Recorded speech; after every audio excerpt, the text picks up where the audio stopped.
guys, so as you can see, I have the motor back connected, have everything back on, put the rod in, just put some test bottles in here just to see how it vents. I'm going to go into diagnostic and do a motor test, which will be under MT.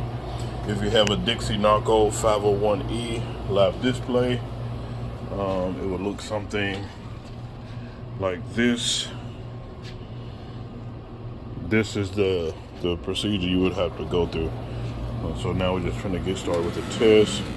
You hit the little blue button right here, which is the setup mode, and you should see MD. Sorry, I'm doing this with one hand, guys.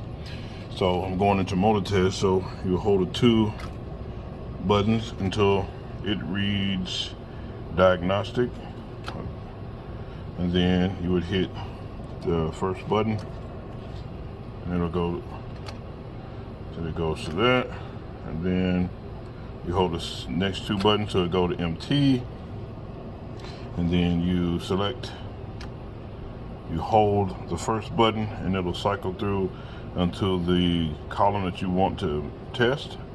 I want to test 9, and when I test 9, after holding the first button, you press and hold the second, or you press the second button, it'll start the motor test.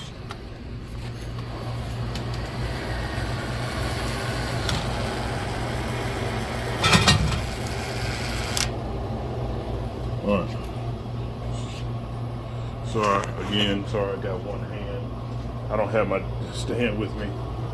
Do another motor test.